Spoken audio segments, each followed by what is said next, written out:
allons lire et écouter la parole de Dieu qui se trouve dans Jean chapitre 15. Vous avez le texte derrière moi à l'écran. Je vous invite à vous lever pour faire honneur. Ah oui, merci, c'est très gentil. Non, c'est une bonne idée parce que je ne pensais même pas. Alors, on va se lever ensemble et nous allons recevoir la parole du Seigneur. Jésus dit, Jean chapitre 15, c'est dans Jean chapitre 15, les versets 1 à 8.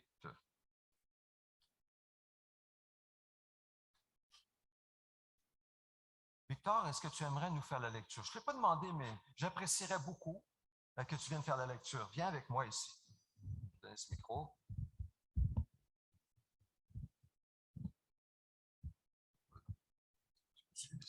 Parfait.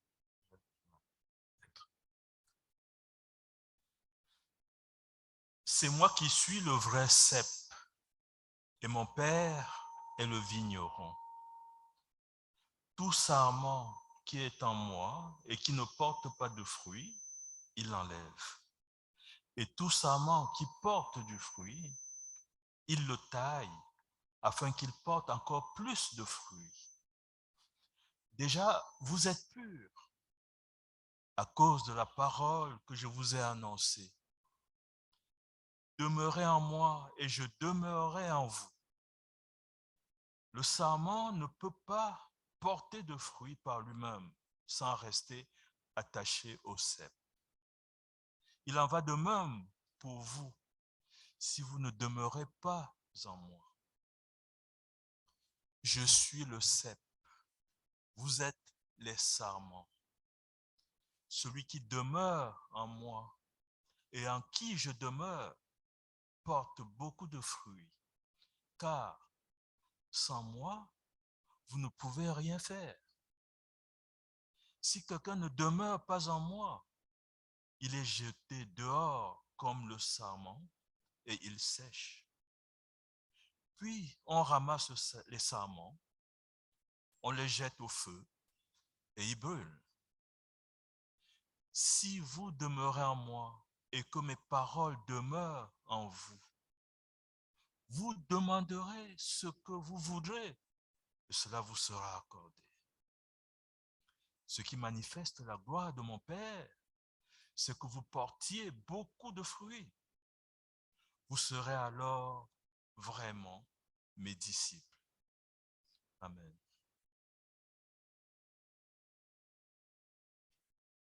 Amen. Merci Seigneur pour ta parole. Et Seigneur, nous voici à l'écoute de ton esprit. Donne-nous, Seigneur, d'entendre ce que tu as à nous dire ce matin, personnellement dans nos cœurs, et à pratiquer ce que tu nous dis, à obéir. Donne-nous cette force, cette volonté, cette puissance qui vient de toi, au nom de Jésus. Amen. Amen. Vous pouvez vous asseoir. Est-ce que vous m'entendez? Je vais vous parler d'évangélisation aujourd'hui. C'est un deuxième message d'une série de 3. L'évangélisation aujourd'hui, puis comme on voit sur la photo, partager sa foi, ça peut être fun. Ça peut être agréable, ça peut être plaisant de partager sa foi, comme on voit le beau sourire de cette dame. Si nous sommes nés de nouveau, nés de l'Esprit, nés d'en haut, comme dit Jésus, nous avons en nous un vrai trésor. Un trésor qui est Dieu lui-même, le Saint-Esprit, que nous ne pouvons pas garder pour nous-mêmes.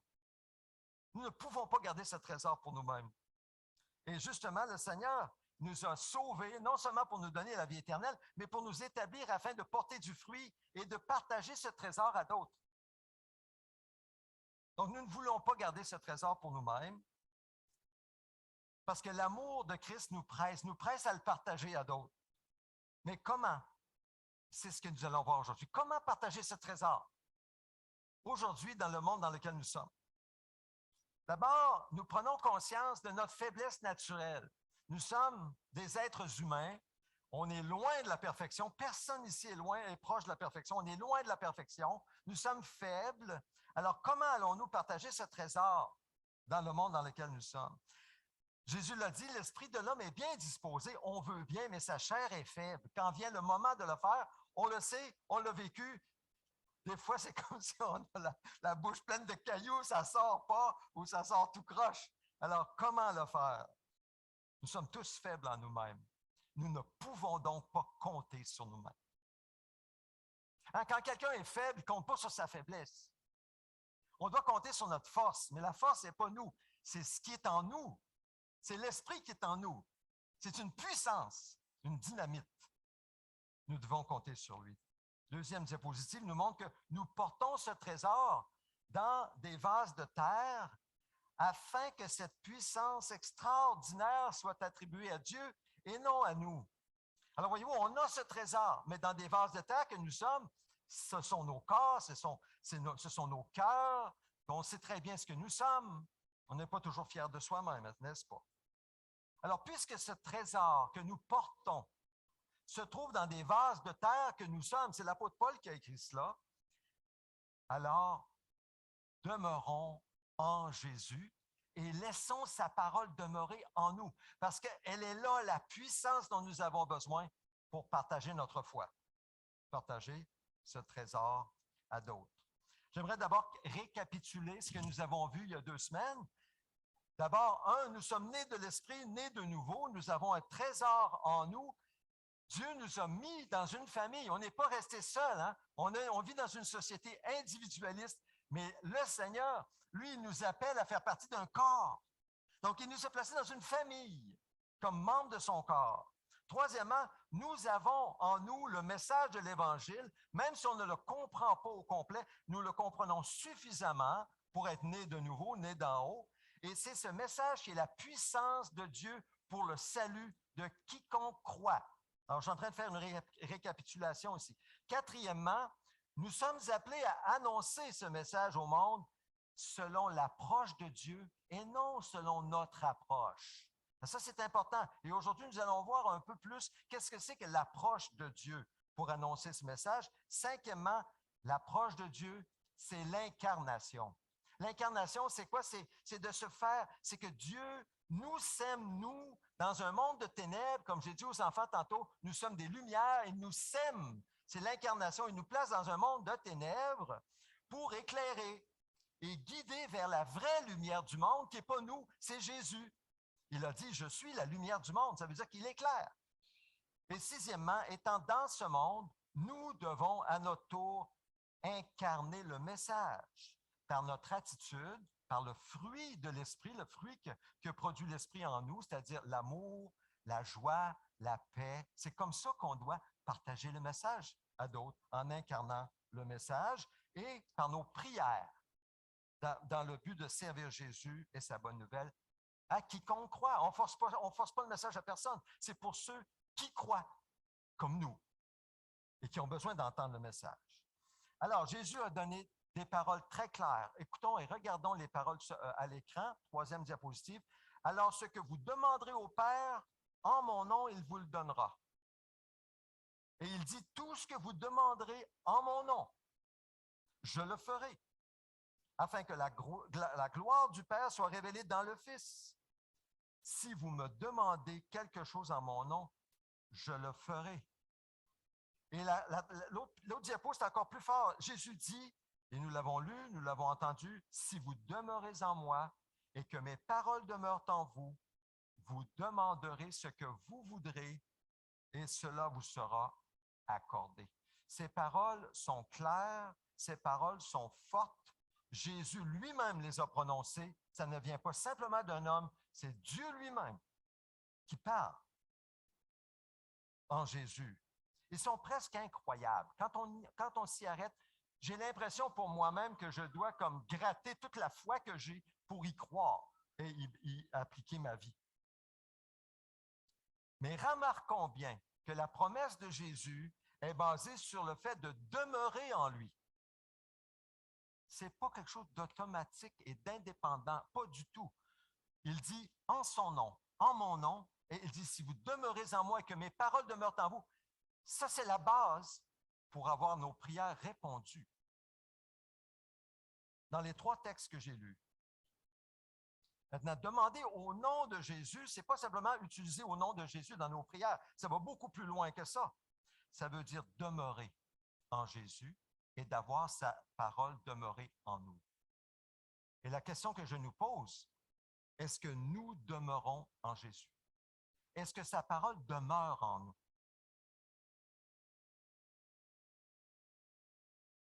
Si je vous posais la question, parlez-moi de chez vous, là où vous demeurez, que répondriez-vous?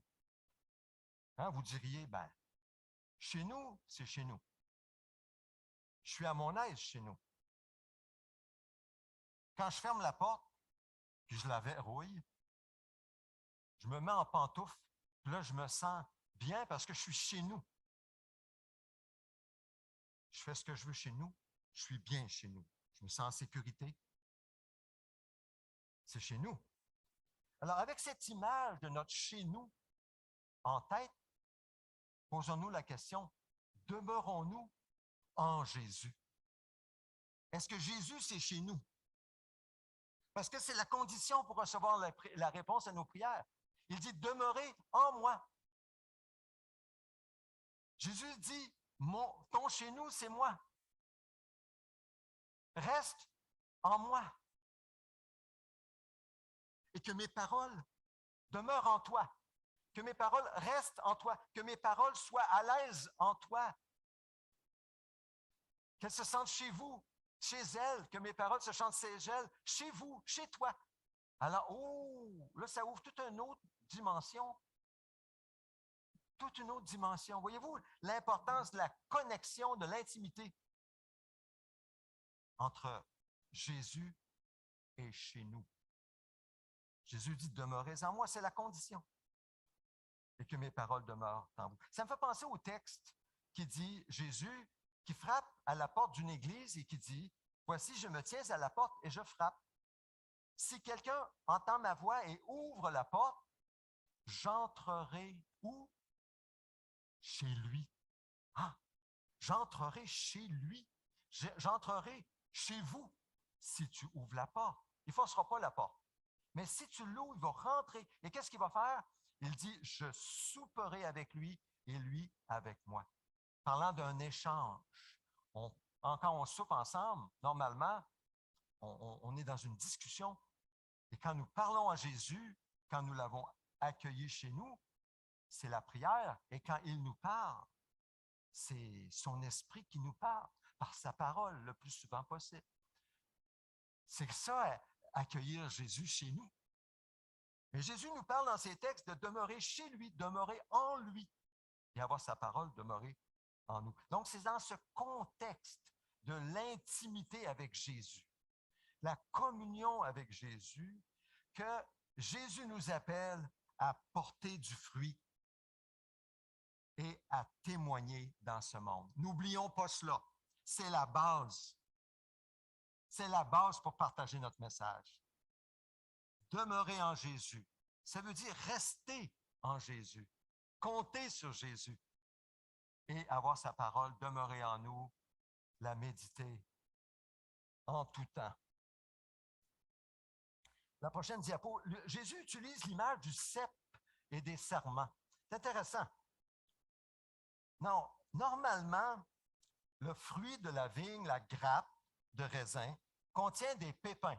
Je sais que quand on achète des raisins, j'aime ça quand ils sont sans pépins, parce que vous êtes comme moi, peut-être que vous appréciez des raisins sans pépins, vous n'aimez pas ça faire le ptou. Bon, après avoir mangé des raisins, on aime mieux comme sans pépins. Mais normalement, une grappe, dans un plant de vigne ordinaire, il y a des pépins. Et je crois qu'il y a une image ici à retenir. Car c'est dans ces pépins que se trouve le nécessaire pour la reproduction. C'est une image de l'évangélisation, de faire connaître le message, pour que le plant de vigne se reproduise. Et en fait, quand on y pense, être enfant de Dieu, c'est d'être un enfant de lumière connecté à Jésus. Nous recevons la vie de l'éternité en nous, l'Esprit Saint qui nous habite. Alors, comprenons bien l'image. Selon Jésus, qui est le vrai cep, le vrai plant de vigne, nous sommes les serments, nous sommes les branches connectées au cep et nous demeurons en lui. C'est essentiel.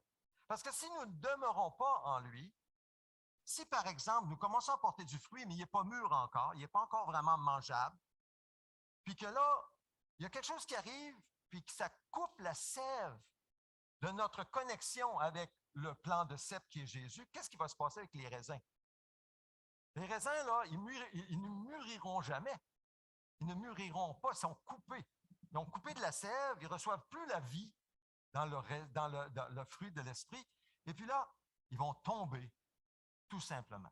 D'où l'importance de demeurer en Jésus.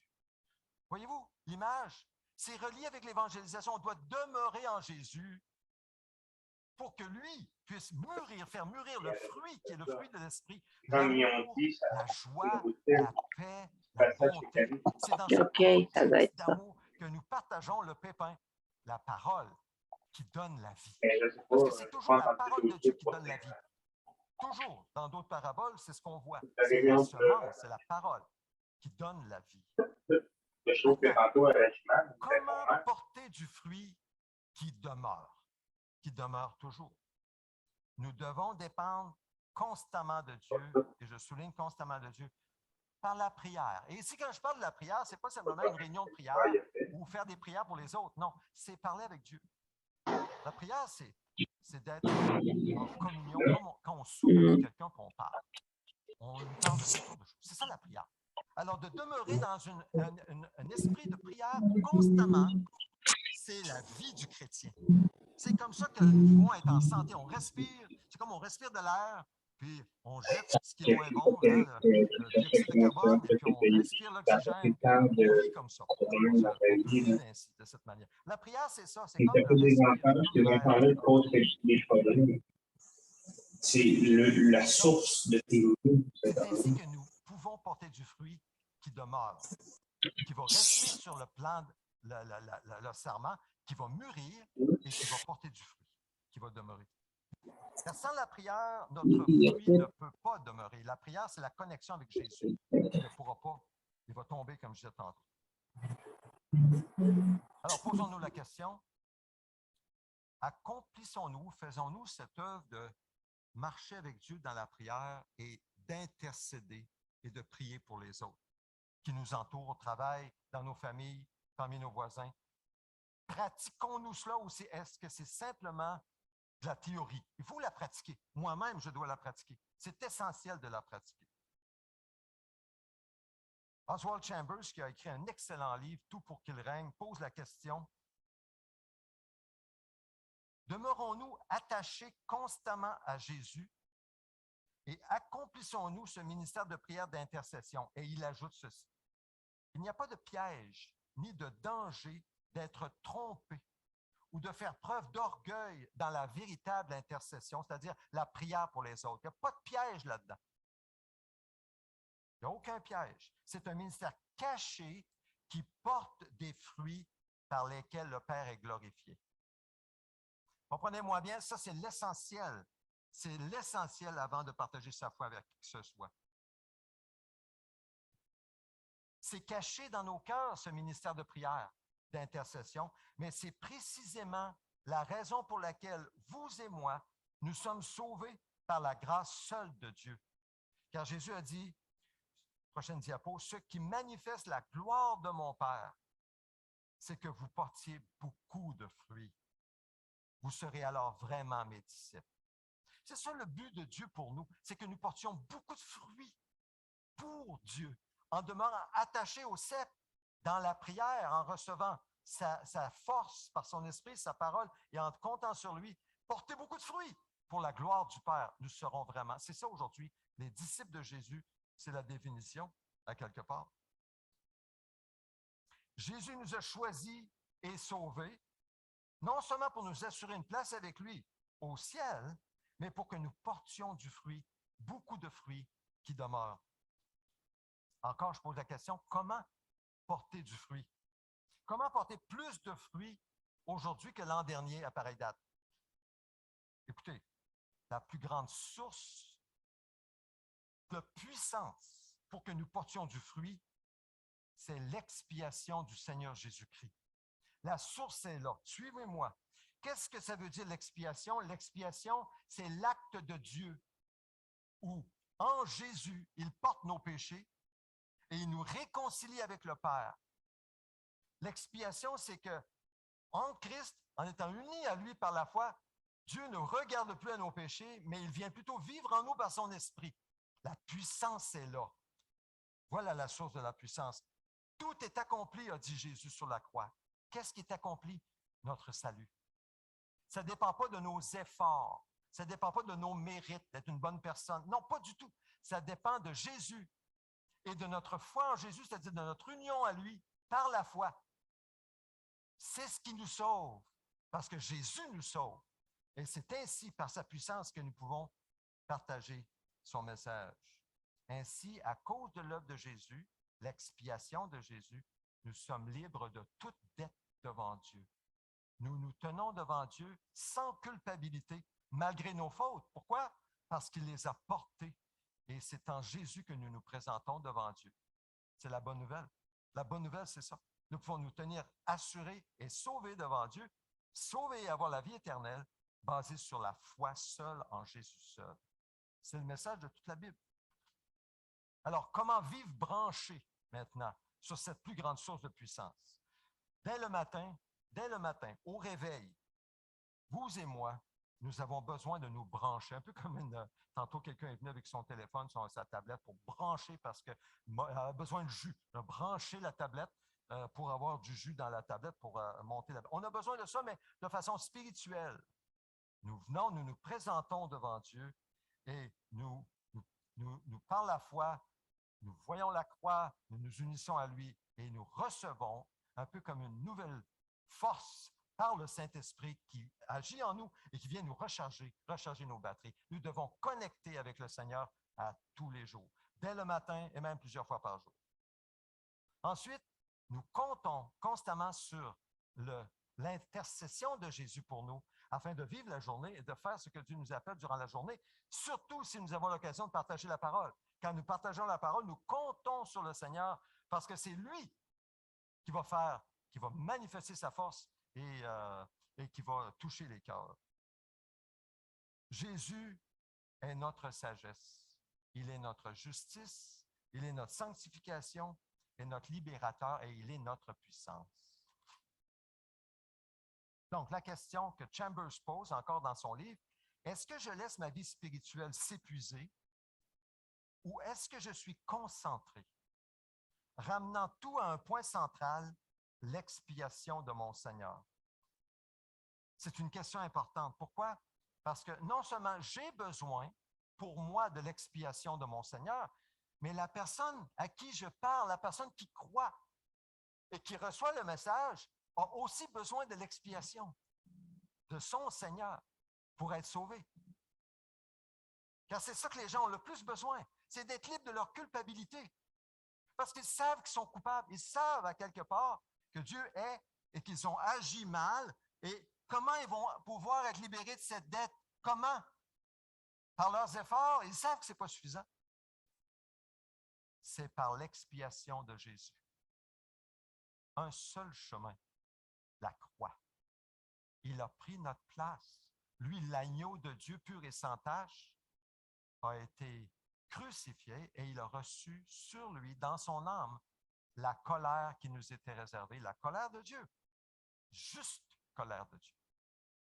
Ainsi unis à lui, la colère est tombée sur lui, selon la justice de Dieu, elle ne tombera pas sur nous. Amen. C'est la bonne nouvelle. C'est la bonne nouvelle. Alors, les gens à qui nous parlons ont besoin d'entendre ça. Entendre ça, il y a un échange qui se passe à la croix, mais ils doivent être unis, ce n'est pas automatique encore, ils doivent être unis par la foi à Jésus afin de pouvoir recevoir le bénéfice de son salut. Jésus-Christ domine-t-il de plus en plus les intérêts de ma vie? Pose Chambers. Si le point central ou l'influence la plus puissante de ma vie est l'expiation du Seigneur, alors tous les aspects de ma vie porteront du fruit pour lui. Si je vis ma vie basée sur cette expiation, je vais porter du fruit. Par mes efforts? Non.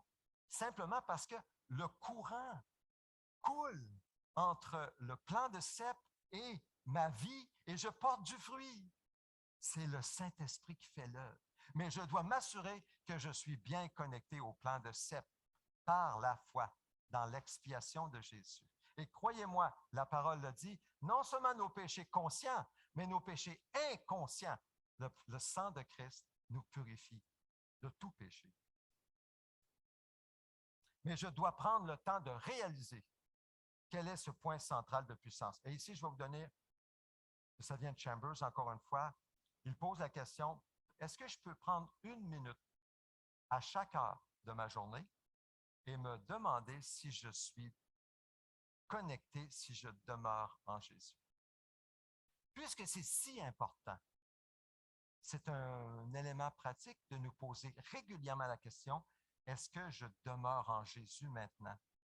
Ou bien est-ce que je suis déconnecté de sa puissance et là, j'agis de façon indépendante en comptant sur mes forces? Très pratique, très pratique. Posons-nous la question si nous pouvons prendre ce moment-là. 1 minute à chaque heure pour juste nous poser la question, est-ce que je demeure en Jésus? Ce n'est pas ce à quoi nous consacrons le plus de temps qui nous façonne le plus, mais ce qui exerce le plus de pouvoir sur nous. Pensons à cette phrase. Ce n'est pas ce à quoi nous consacrons le plus de temps qui nous façonne le plus, mais ce qui exerce le plus de pouvoir sur nous. Nous devons donc prendre la décision ferme de limiter et de concentrer nos désirs et nos intérêts sur l'expiation de Jésus-Christ. Jésus a dit, « Tout ce que vous demanderez en mon nom, je le ferai. » Est-il sérieux quand il a dit ça? Oui. Est-ce que tout ce que nous demandons, Jésus le fait? Si vous répondez non, le problème, ce n'est pas du côté de Jésus. Il l'a promis. Là où il faut travailler, c'est demeurons-nous en Jésus? Est-ce que sa parole demeure en nous? Parce que ça se peut très bien que nous demandions ce qu'il ne veut pas nous donner. Évidemment, il nous aime trop pour nous donner ce qu'il ne veut pas nous donner. Posons-nous la question sérieusement aujourd'hui. Demeurons-nous en Jésus?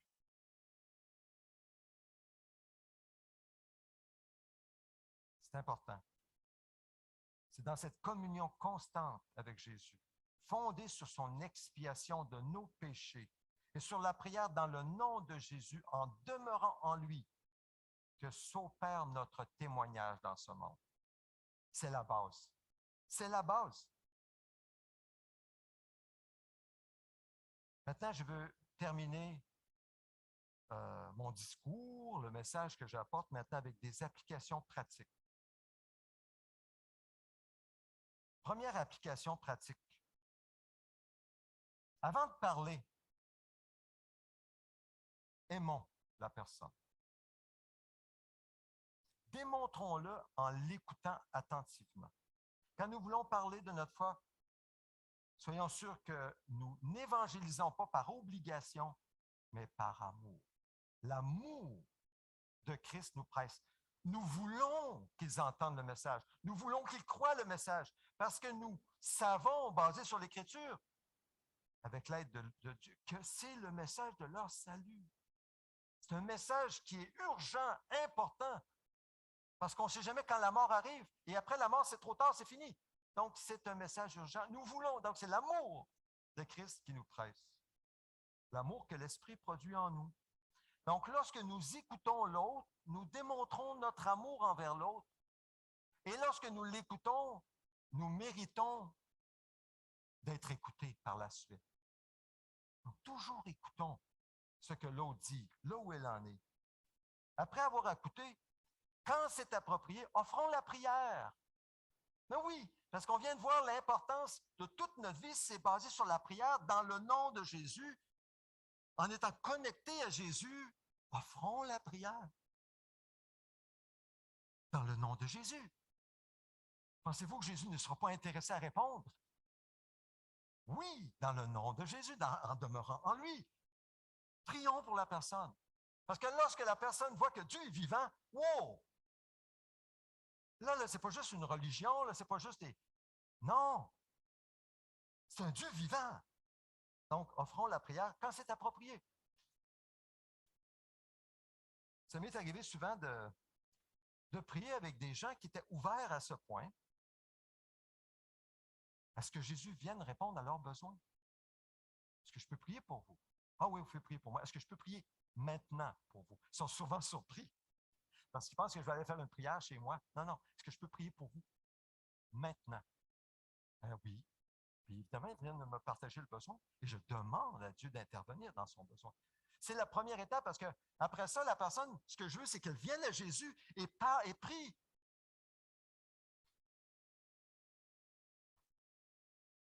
Une autre application pratique. Faisons le premier pas. Ça demande un peu de foi, là. Sinon beaucoup. Faisons le premier pas. En général, c'est nous qui devons faire le premier pas. Pas tout le temps. Parfois, c'est l'autre qui fait le premier pas. Ça m'a surpris dernièrement. J'étais avec quelqu'un, on marchait sur les terrains du Parlement. En marchant, en montant sur le terrain du Parlement, il y a quelqu'un qui vient, un homme assez âgé. Puis il ouvre la conversation. C'est rare. Fait que, oui, on a répondu à la conversation. J'ai commencé à parler avec lui et de fil en aiguille, j'ai partagé ma foi. C'est rare. Souvent, c'est à nous à faire le premier pas en démarrant une conversation amicale au sujet d'un sujet bien ordinaire et pertinent. Les gens aiment ça, parler de tout et de rien, et ils aiment les relations en général. Les gens sont très seuls aujourd'hui. Très seuls. Alors, quand on démarre une discussion pour parler un peu de tout et de rien, être gentil, être amical, les gens apprécient ça. Puis, de fil en aiguille, on peut aller jusqu'à partager notre foi. C'est un geste d'amour d'entrer en relation. Ça veut dire qu'on s'intéresse à la personne.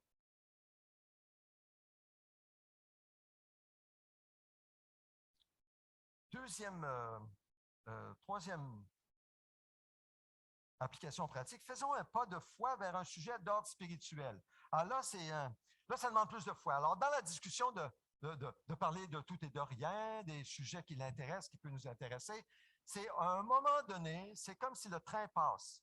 Il y a un moment donné, la personne va dire quelque chose, et puis là, c'est comme si c'est l'occasion d'entrer dans un domaine spirituel, ce que les gens en général n'ouvriront pas par eux-mêmes parce que ce n'est pas un domaine qu'ils connaissent bien, où ils sont à l'aise. Donc, ils ne veulent pas embarquer là-dedans, en général. Mais c'est souvent pendant ces 3 secondes dans la discussion que nous devons sauter pour entrer dans un domaine spirituel.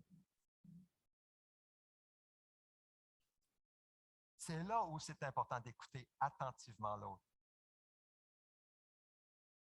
Quand on écoute attentivement, nous discernons son attitude, nous lisons sa disposition et quand le moment se présente, nous abordons le domaine spirituel. Mais il faut sauter sur l'occasion parce que quand le train passe, si on hésite, si on doute, quand le train est passé, après ça, ça revient sur un autre sujet. Puis là, des fois, c'est très difficile de revenir. Vous l'avez vécu, peut-être vous l'avez essayé, vous le savez. Il faut rentrer tout de suite. Si on ne rentre pas tout de suite, le train passe, puis après ça, on a manqué l'occasion. Combien de fois j'ai manqué l'occasion? Je n'ai pas assez de doigts pour les compter. Mais j'ai aussi réussi parfois à aborder. Et ça se peut que la personne elle va répondre de toutes sortes de manières à des questions d'ordre spirituel. Par exemple, dans la conversation, on peut arriver en disant, vous savez, moi, je suis croyant. Souvent, je dis ça. Moi, je suis croyant. Je ne sais pas si vous l'êtes, mais moi, je le suis.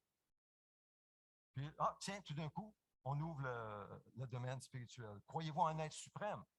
La majorité des gens croient en un être suprême. Ils ne croient pas que ce monde-là, dans lequel nous sommes, quand ils regardent l'univers, que c'est un Big Bang en général. Oui, ils croient en théorie parce que c'est in, comme on dit. Hein? C'est cool de croire qu'il n'y a pas de Dieu. Là, en général, de plus en plus, les gens sont comme ça parce que c'est la société, bon, etc. Mais dans le fond du cœur, ils savent qu'il y a un Dieu à quelque part, il y a un être suprême. Ça ne se peut pas que ce soit juste. Bref, c'est un peu dans ces moyens-là, dans ces moments-là où on peut voir où est-ce que la personne en est. Ou encore dire, j'entends ce que vous dites quand vous parlez de dépression.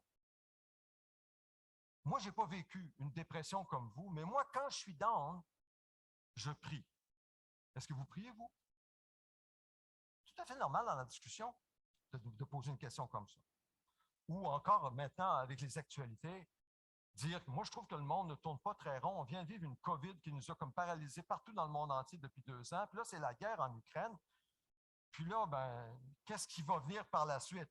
Hein? Là, on ouvre le sujet comme ça, c'est sûr que là, de dire, moi, si je n'avais pas la foi en Dieu, je serais vraiment angoissé. C'est sincère de dire ça. Je suis honnête, là. Je suis pas mal honnête. Si je n'avais pas la foi en Dieu, je serais vraiment angoissé. Vous, est-ce que ça vous trouble?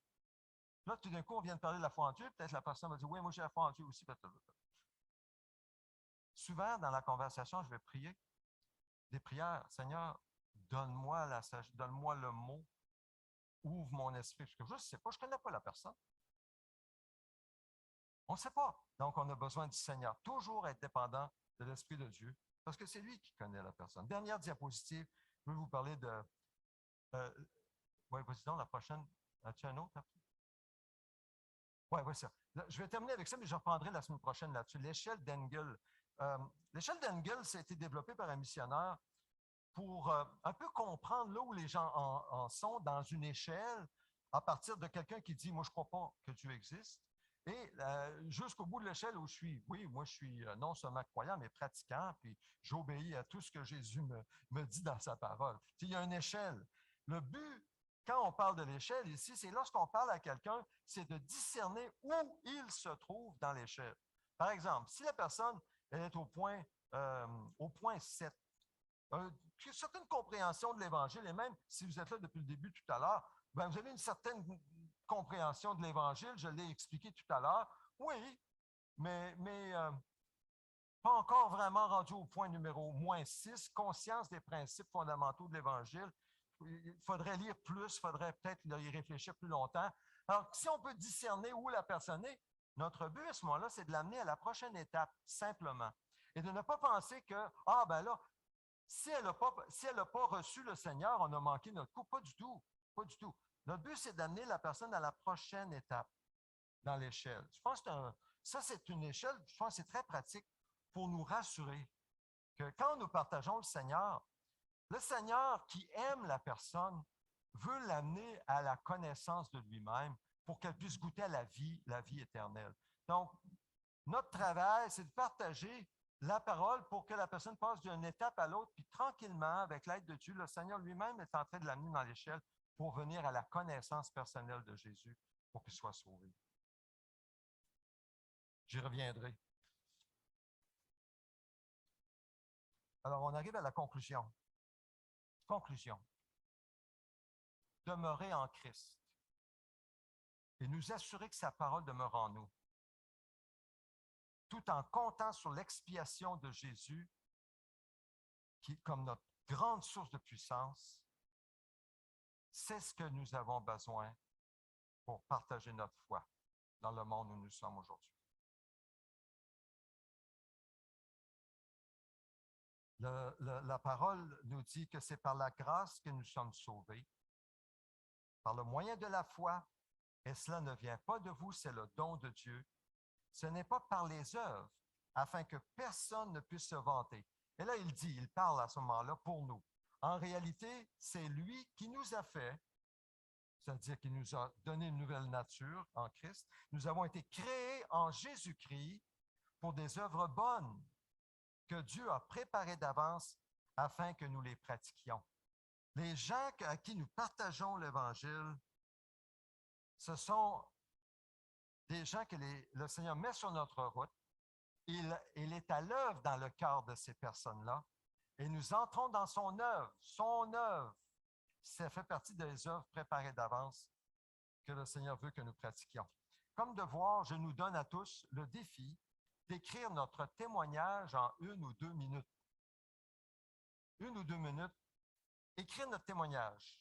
Comment Dieu nous a sauvés, comment nous en sommes venus à la conviction que Jésus est notre Sauveur, et de pouvoir l'avoir écrit en 1 minute. Pourquoi? Afin de pouvoir l'utiliser lorsque nous partageons aux autres et d'être un témoin pour le Seigneur. Alors, que le Seigneur bénisse sa parole et nous remplisse de sa puissance pour partager notre foi. Amen.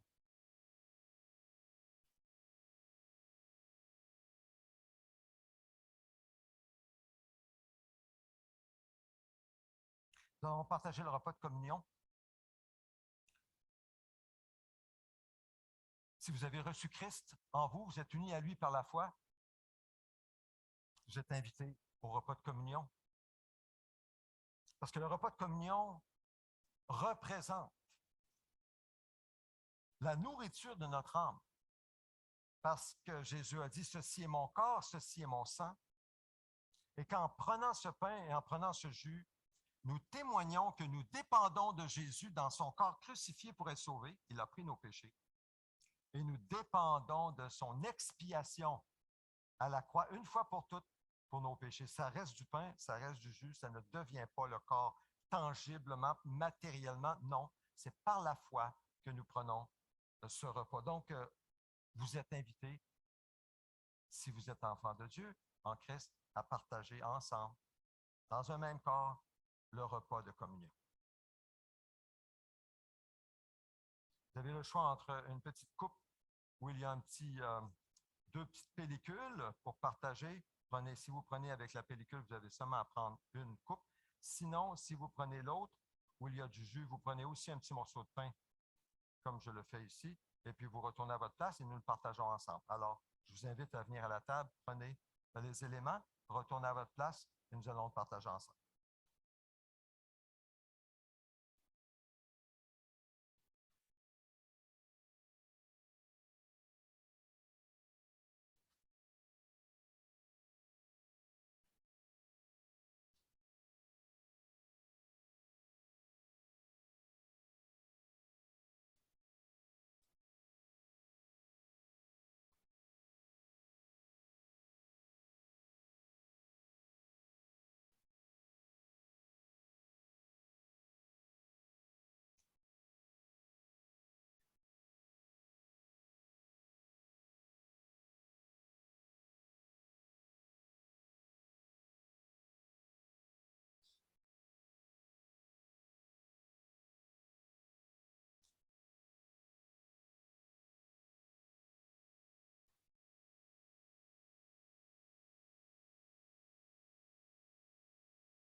La parole dit que le Seigneur Jésus, la nuit où il a été arrêté, a pris du pain.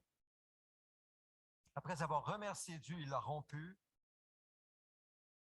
Et il a dit à ses disciples, prenez, mangez, ceci est mon corps qui est livré pour vous. Faites ceci en souvenir de moi. Prenons-en tous.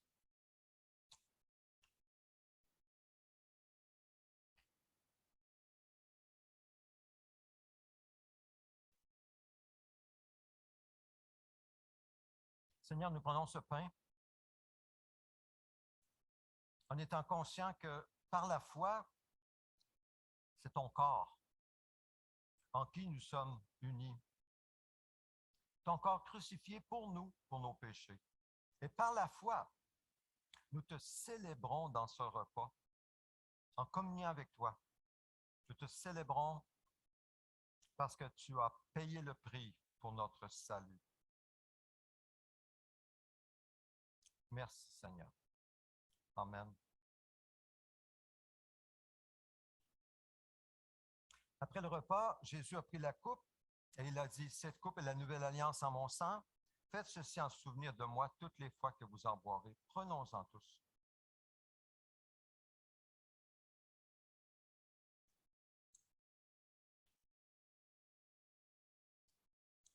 Seigneur, tu as payé le grand prix. Tu nous as aimés à ce point.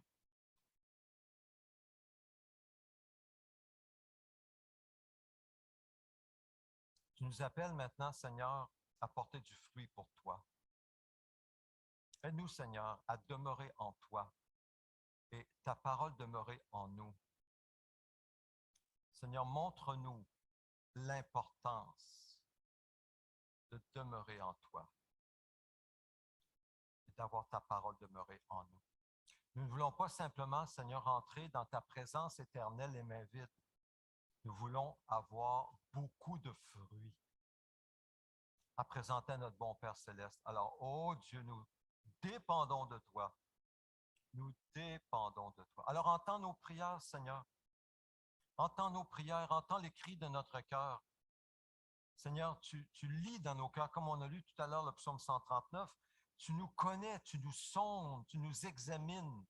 Oh Dieu, tu nous connais dans nos cœurs. D'abord, nous venons à toi cet après-midi en partageant ton repas, en te confessant nos fautes, en les reconnaissant, Seigneur Dieu. Nous sommes pécheurs. Nous ne sommes pas soumis à toi, Seigneur, comme nous devrions être soumis à toi. Obéissants, non, nous ne sommes pas toujours obéissants. Seigneur, nous n'avons pas toujours à cœur de porter du fruit pour toi et d'être disponibles à partager notre foi.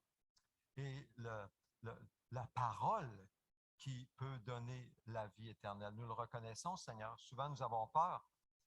Souvent, nous sommes lâches. Seigneur, je le reconnais pour moi-même. Et nous avons besoin, nous avons besoin de ton pardon. Que tu nous purifies de tout péché. Que tu nous remplisses de ton Saint-Esprit. Pour déborder dans un fruit qui est bon, un fruit d'amour, de joie et de paix. Oh Dieu, nous dépendons de toi. Alors continue ton œuvre dans nos vies. Continue, Seigneur, à nous travailler, à nous transformer, pour faire de nous des témoins remplis de joie et d'amour, des témoins, Seigneur Dieu, qui partagent ta parole. Par la foi, en ton nom, au nom de Jésus. Amen.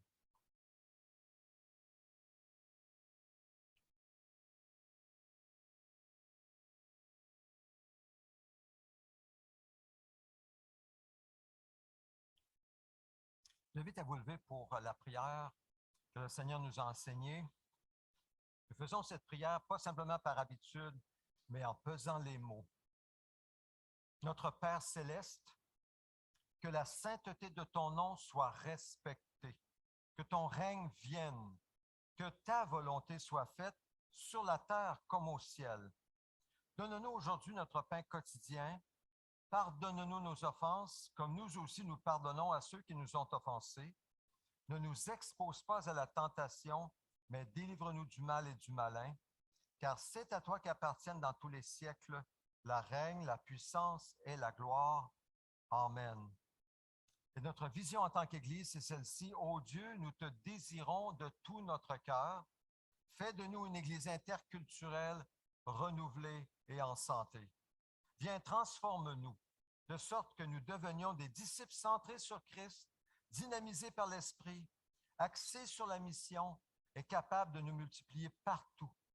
Alors, suivons Jésus avec passion, un pas à la fois. Prions, allons, soutenons et faisons des disciples de toutes les nations. Vous pouvez vous asseoir.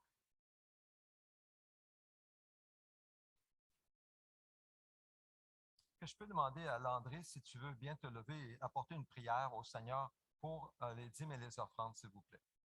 Prions.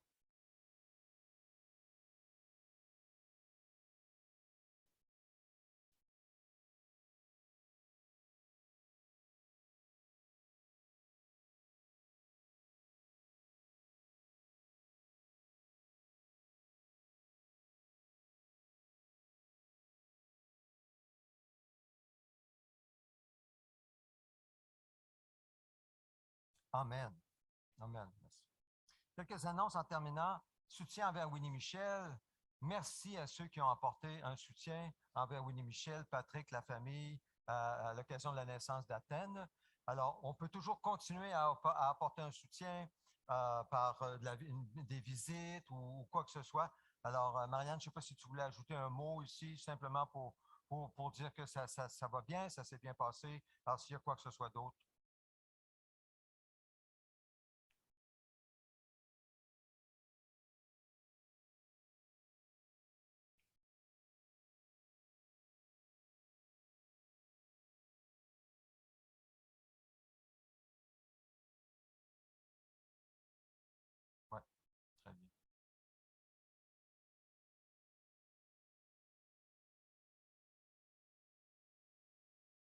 Amen. Merci, Marianne. Merci pour ta collaboration aussi à ce niveau-là. Je vais vous parler de l'Église Maison du Centre-Ville. On a une rencontre planifiée pour ce vendredi à partir de 17h30 à Place Jean-Béliveau. Nous allons organiser un petit barbecue tranquille. Je vais apporter un petit nécessaire pour faire un barbecue. Apportez votre repas, votre viande ou quoi que ce soit. Dès 17h30, vous voyez sur la photo ici, la prochaine, deuxième, pas celle-là, la prochaine.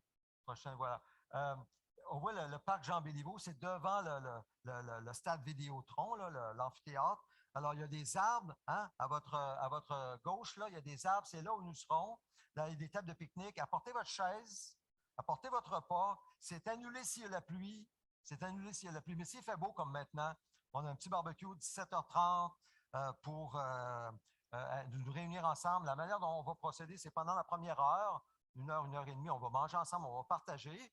Puis, bon, c'est ça. Puis après, vers la dernière demi-heure, je vais partager quelques versets. On va prier ensemble les uns pour les autres. Vous pouvez inviter un ami, quelqu'un qui pourrait être intéressé à vivre une expérience comme en famille, comme ça, en cellule maison, en église maison. Alors, invitez quelqu'un. Et puis, s'il y a d'autres détails, appelez-moi s'il y a des choses qui ne sont pas claires. Maison de prière, mercredi soir, 19h via Zoom. Étude de la Bible, jeudi soir via Zoom, chapitre 7. 8. Oh, on va vite. Au chapitre 8. Anniversaire de naissance, mardi cette semaine, Michel Plante. Et je vous invite à vous lever pour la bénédiction du Seigneur. Recevons la bénédiction du Seigneur sur chacune de nos vies, sur nos familles, sur tous ceux que nous aimons. Que la grâce et la paix vous soient données de la part de Dieu notre Père et du Seigneur Jésus-Christ. Amen. Amen.